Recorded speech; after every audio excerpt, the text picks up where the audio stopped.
بسم الله الرحمن الرحیم. الحمد لله و الصلاة و السلام علی رسول الله. بینندگان عزیز، السلام علیکم و رحمت الله و برکاته. در برنامه گذشته مقدمه‌ای در مورد سوره یوسف علیه السلام با هم صحبت داشتیم. گفتیم که محور اساسی این سوره دلداری دادن و ثابت نگه داشتن رسول الله و مؤمنان بر راه و روششون هست، بر عقیدهشون هست. به ویژه که حضرت یوسف علیه السلام در میان مردمانی است که الان از قوم خودش هم نیستن و به نبوت رسیدن او در اینجا صحبت نشده که کی به نبوت رسیده. ولما بلغ اشده آتیناه حکما و علما.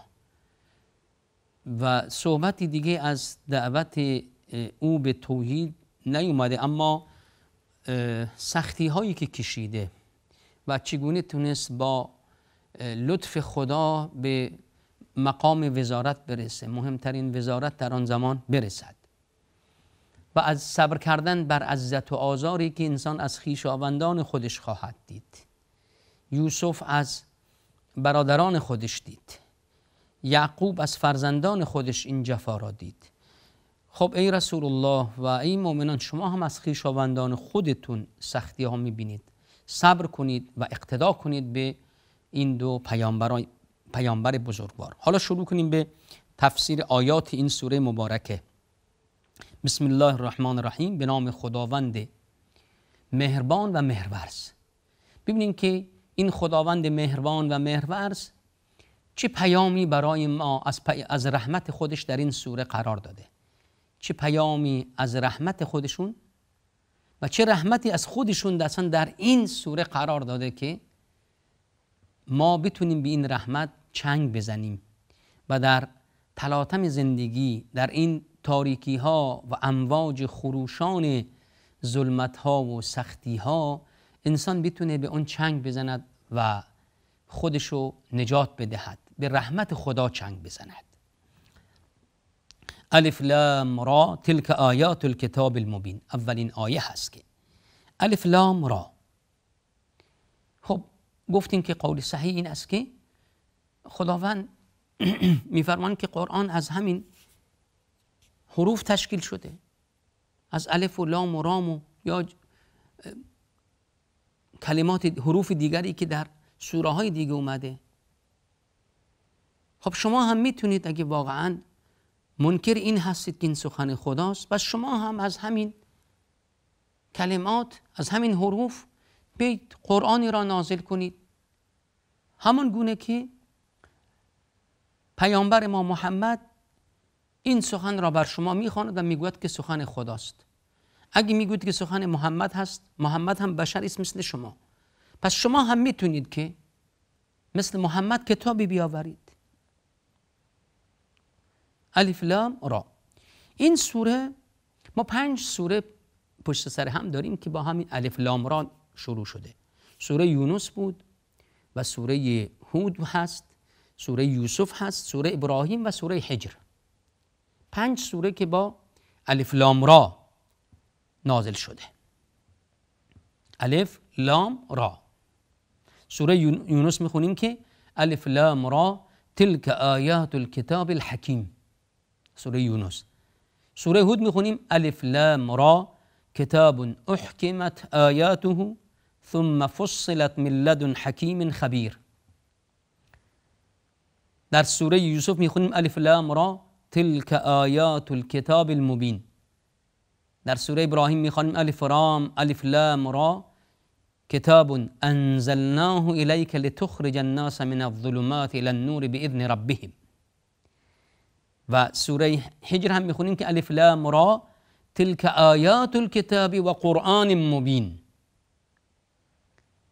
تلک آیات الکتاب و قرآن مبین. سوره یوسف میخونیم چی؟ تلک آیات الکتاب المبین. تلک آیات الکتاب المبین. سوره حجر میخونیم که تلک آیات الکتاب و قرآن مبین. خب بیم به سوره یوسف علیه السلام. سوره یوسف فرمودن که این کتابو توصیف کردن به این که مبین هست. در سوره یونس میخونیم که آیات الکتاب الحکیم، حکیم هست. در سوره هود هم خوندیم که کتاب احکمت آیاته. سوره حجر هم خوندیم که تلک آیات الکتاب و قرآن مبین. صحبت از مبین بودن قرآن و حکیم بودن قرآن هست. هر دو، هم مبین و هم حکیم، در قله بیان هستند، در قله بلاغت هستند، در قله حکمت هستند. حکمت چه زمانی حکمت خواهد بود و حکیم چه زمانی حکیم خواهد بود؟ آن زمانی که کلماتی که میگوید و کارهایی که انجام میدهد خیلی واضح و آشکار باشد. پس قرآن حکیم است و خیلی واضح و آشکار هست. آن چیزی که گفته خیلی محکم هست که دچار خلل نمیشه، درش تناقضی به وجود نمیاد، به مرور زمان پاشیده نمیشه، همیشه هست. اعتبار خودشو اعتبار زمانی نیست که در یک زمانی اعتبار داشته باشه، زمان دیگه باید اعتبار نداشته باشه، همیشه اعتبار داره. چیزی در این قرآن نیست که با هم تناقض داشته باشه، ضد هم دیگه باشه. نقصی در این کتاب نیست، برخلاف آن چیزی که بشر اگه کتابی نوشت، اگه چیزی گفت، اگر چیزی انجام داد، همیشه نقص در اون هست، چون همیشه بشر میخواد خود را به کمال برساند، در حالی که خداوند دارای کمال هست. دیگه بعد از اون کمالی نیست. قله کمال در نزد خداست. قله علم در نزد اصلا خدا علم داره، نیازی نداره که دیگه هی به تجربه بیاد یاد بگیره یا علم رو کسب کنه، بخونه که کسب کند. این همه ذاتی است. ذات او صفت علم داره، ذات او این صفت حکمت رو داره. برخلاف ما که هی کار میکنیم، یاد میگیریم، میخونیم، تجربه کسب میکنیم تا خود را به کمال، خود را به علم، به حکمت برسانیم. تلک آیات الکتاب المبین. این آیات کتابی است که واضح و روشن هست. پس در سوره یونس فرمودن که حکیم هست، در سوره هود هم که کتاب احکمت، در این سوره و سوره حجر میفرمایند که آیات کتاب مبین هست و قرآن مبین هست. هر چیزی در جای خودش هست دیگه. مثلا سوره یونس موضوع اساسیش اصل دین هست، توحید الوهیت و ربوبیت هست، اثبات وحی و رسالت هست، بعث و قیامت هست، همطور که سوره هود هم همین گونه بود. حالا در سوره یوسف علیه السلام موضوع اون یک پیامبری است که مراحل متفاوتی گذرونده و که در همه این مراحل یوسف علیه السلام یک الگوی خیلی خوبی است برای مؤمنان. تجربه عملی الگو قرار دادن در اینجا بیان شده. تلک آیات الکتاب المبین یعنی آیاتی که در این کتاب هست. کتاب یعنی چیزی که نوشته شده. پس میگه که توصیف این سخنی که از سوی خدا بر بنده خودش محمد مصطفی نازل شده به این که کتاب هست. کتاب یعنی چیزی که جمع‌آوری میشه. پس میخواد بگه که جمع‌آوری میشه، اون چیزی جمع‌آوری که نوشته میشه. دقت کن، دعوت به همه چیز هست، به نوشتن، جمع‌آوری کردن، از اینکه دیگه ضایع نمیشه. بایستی دقت کنید. کتاب همیشه سبب پیشرفت امت هاست. آن چیزی که انسان می نویسه، تجربیات هست، باید بنویسه. و بعد این کتاب هم مبین هست. مبین هم میشه بگیم که فعل لازم هست و فعل متعدی. فعل لازم چیه و فعل متعدی چیه؟ فعل لازم اینه که دیگه مفعول نداره، به معنی اینکه ظاهر شدن خودش، یعنی اینکه خودش خیلی ظاهر هست، خیلی واضح و آشکار هست. فعل متعدی یعنی اینکه همه چیز واضح و آشکار هم میکنه، یعنی اینکه هم خودش واضح و آشکار هست و هم اینکه همه چیز واضح و آشکار میکند. شما یه نور، یه چیزی وقتی میبینید، خب از دور که میبینید واضح و آشکار هست دیگه، میبینید دارید، بعد که هی نزدیک میشید اطراف خودشو داره روشن کرده. حالا این واضح بودن و واضح کردنش یعنی اینکه واضح بودن اینکه معجزه هست، کسی نمیتونه مثل این کلامو بیاره و خداوند از انس و جن خواسته در هر زمانی که همه با هم جمع بشن، متحد بشن، مثل این قرآن 10 سوره، 1 سوره مثل این قرآن رو بیارن. این سخن بشر نیست، خیلی واضح و آشکار هست در ذات خودش که سخن بشر نیست، تناقضی در اون نیست، نقصی در اون نیست، کتاب محکمی است و خداوند در این کتاب حقیقت ها، اون چیزی که ما انسان ها به اون نیاز داریم برای اون بیان کرده، واضح و آشکار کرده. مثلا مجاهد میگه که خداوند حلال و حرام را در این کتاب آشکار کرده. زجاج میگه که حق و از باطل و حرام را از باطل مشخص کرده.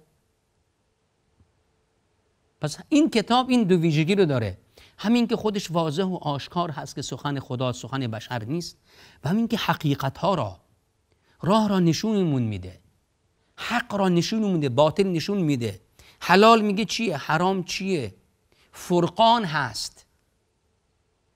اینها همه از مبین بودن قرآن هست. پس این قرآن کتابی است که مبین هست، بیان کننده هست.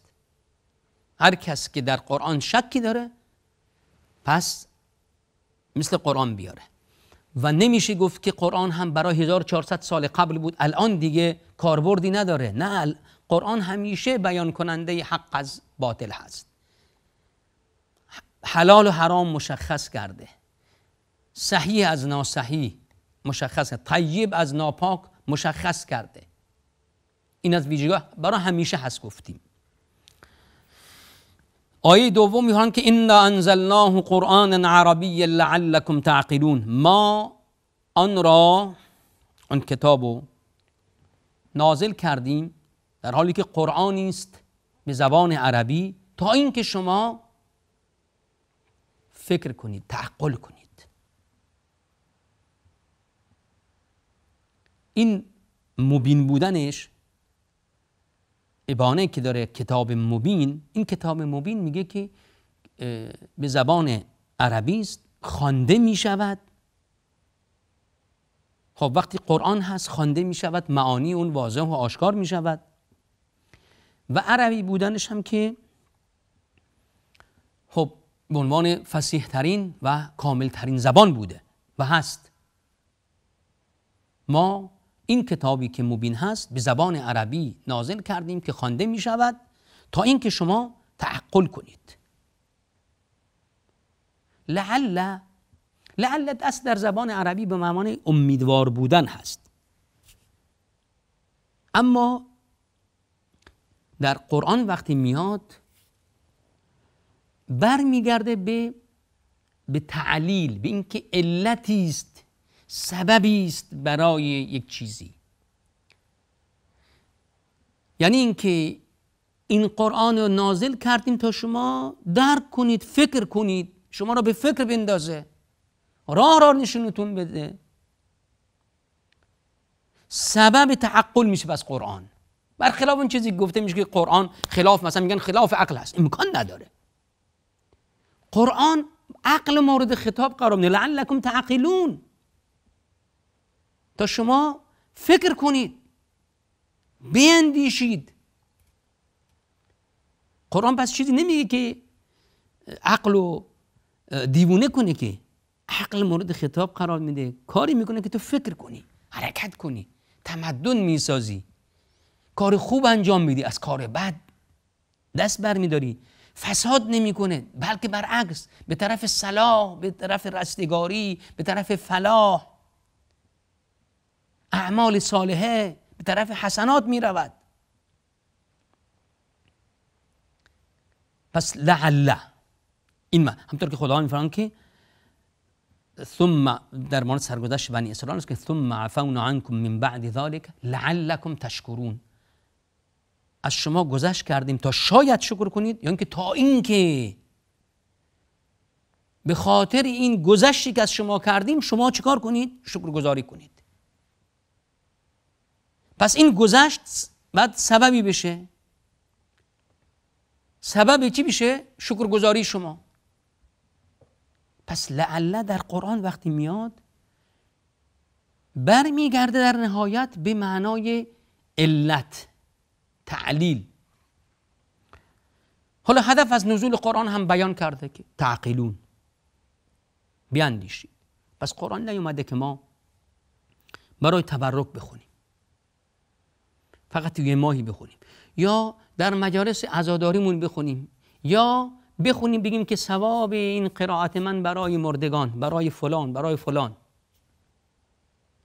قرآن برای این نازل نشده.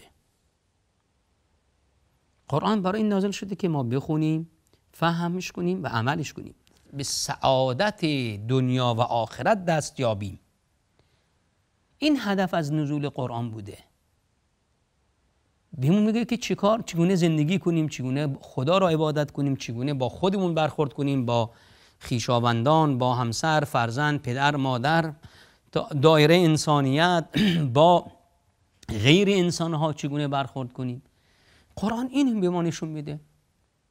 حالا کتابی که خدا نازل کرده که ما بخونیم تا بعد بخونیم، دقت کنید، قرآن یعنی چیزی که خوانده میشه. کتاب و قرآن هم نوشته میشه و هم خوانده میشه و بعد برای اینکه ما فکر کنیم، نه اینکه بخونیم برای برکت، نه اینکه بخونیم برای اینکه ثوابش به فلان و فلان برسد. این جفاست در حق قرآن. خدا انشالله به ما توفیق بدهد که واقعا قرآن رو از روی فهم و تدبر بخونیم، به اون عمل کنیم، به سعادت دنیا و آخرت دست یابیم. تا برنامه بعد، السلام علیکم و رحمت الله و برکاته.